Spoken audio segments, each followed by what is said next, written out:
Hey guys, so this is part 2. If you guys have just joined me, then I'm in a beautiful suite overlooking a view like that, which I have shown you in part 1. So if you haven't seen part 1, jump on part 1 and... Part 1?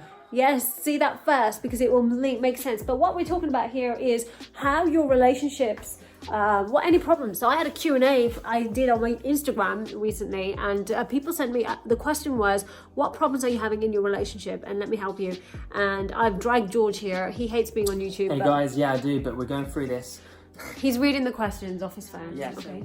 In part 1, what we've covered is how most people said they struggled in their relationship because they didn't have enough time. Then we talked about jealousy, cheating, lies.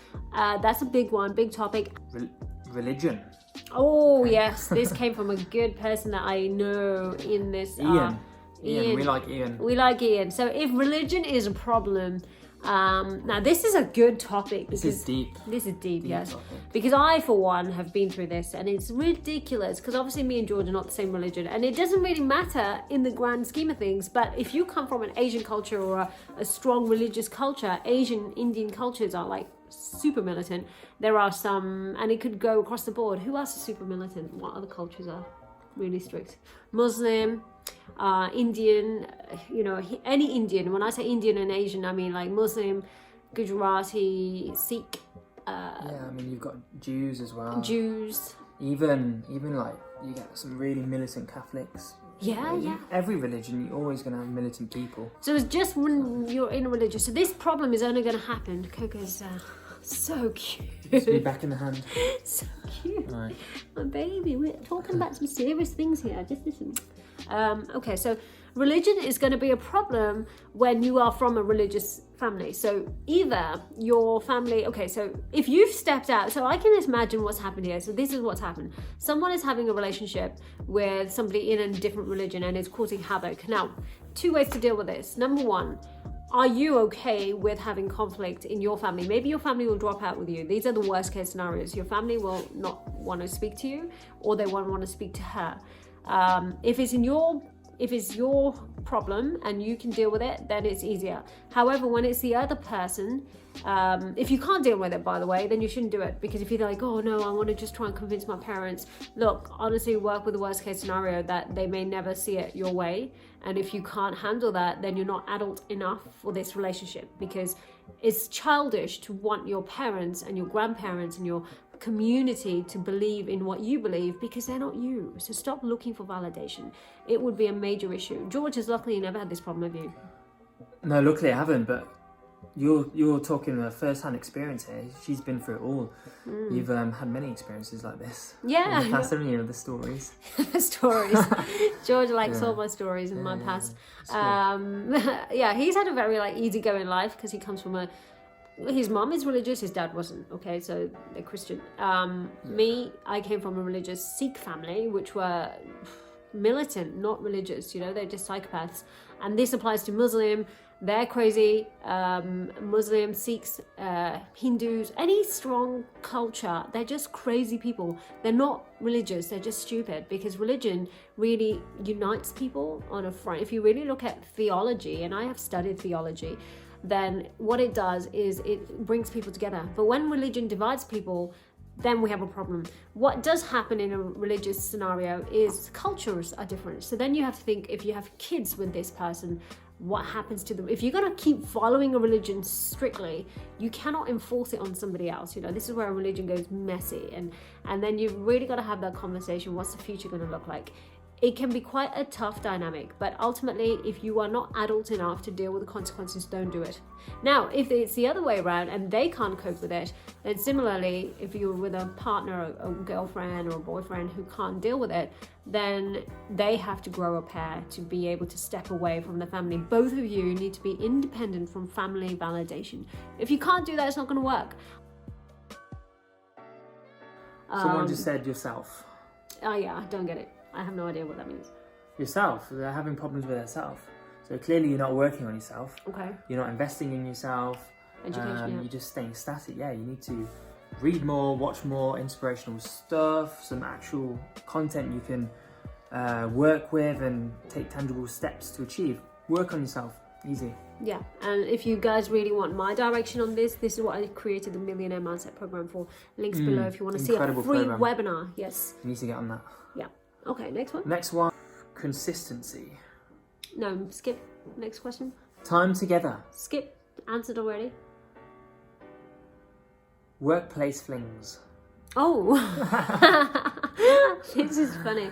Workplace flings, that's the same thing as cheating. And we talked about this in part 1. So if you're having problems like that, that's a big issue. What would you do? Imagine I had a workplace fling. Why workplace is home? Yeah, I was going to say, where is your workplace? I don't know. I In had the maybe I had a fling with with a gardener. Oh yeah. What would you do? Prenup. Next one, Hassan. She's reluctant to sign the prenup. Ooh, interesting. Okay, first question I would have for Hassan back is, have you got wealth, first of all, to even protect? And has she got any wealth? Like, you know, when it comes to money and relationships, I have another YouTube video on this particular topic. And very often having a prenup is very important if you are someone who's already wealthy before you met someone. So it's important, super, super important. You know, you can have a symbolic marriage. You don't need to have the legal marriage. There are legal ways of getting around that. So if you don't really want to sign a prenup, then just do a symbolic marriage. You know, try that, see if she's okay with that. If she's okay with that, then that's good. But if she's not okay with that, then you've got problems, you know, like if you're thinking, why does she not want to sign the prenup when requested? That's really bad. Exactly. Yeah. I think you have to reevaluate why she wants to be with you in the first place. And I hate relationships all about money, or there are so many of them. Trust me, we live in South France. Tell them what you see with women here. Monaco is crazy. I mean, every street corner, you'll probably see someone that's dressed a little bit inappropriately. You know, and they're probably always the type of person that's, you know, in the casino after the money. After the money. Yeah, it's full of people like that after one thing, really, isn't it? Well, the point is, yeah, and those are people who can't really, it's so stupid that they can't make their own money. But you know what, there are going to always be those kind of gold diggers out there. So be careful. If you're wealthy, protect your wealth, and please just don't fall for a gold digger. You can spot them a mile away if you're good enough, you know. So yeah, that'd be my advice. Anyway, I think we've covered all the good topics here. I didn't want to make it too long. Ego, someone said. Deepak. Ego. If you're not willing to, either they're not willing, or they're stubborn, you know, they've got a massive ego. An ego is there as a weakness, because if you've got a massive ego, it's hiding something that is waiting, you know, like your true self is beyond that ego, because they're scared of being open to new ideas. They're very rigid. So they need to work on themselves. Maybe bring them together. What you need to do is support that person in changing and bringing them to an inspiring event, like a, you know, motivational seminar or any kind of educational seminar where you're going to raise their thinking.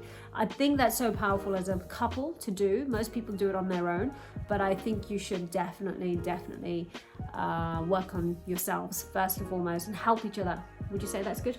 Yeah, absolutely. Always support each other. There shouldn't be any ego in a relationship. There shouldn't be any. It will just make things worse in the long term.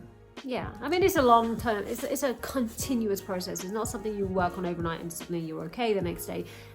You have to deal with your fears. Again, I would eliminate that ego. That's what I do with the Millionaire Mindset Program. So guys, if you really want to come on and absolutely annihilate the ego issues in both your relationships, both of you should be on my Millionaire Mindset Program. Links are below. I really appreciate you. Thank you, George. Yeah, thank you. This Valentine's special, we loved it. But I love giving you guys value. So I secretly wanted to be a life coach, just so you know. That's why I really like giving relationship advice. But I always have a philosophy: without money, you can't be happy, in my opinion. Okay, so let's get rid of the money problem. So jump on any one of my training that helps you create wealth. There's free webinars, have a look. And even if you're single, all of this advice is super important. When you pick someone, pick them right. I even help you with that in the Millionaire Mindset Program. Mm-hmm. There you go, guys. So I actually wrote the qualities of George on paper before I met him. Interesting. Yeah, and what are they? I'm not going to say. Are That's they for right? another video. Yeah, they're pretty good actually. Pretty good. 100% accurate.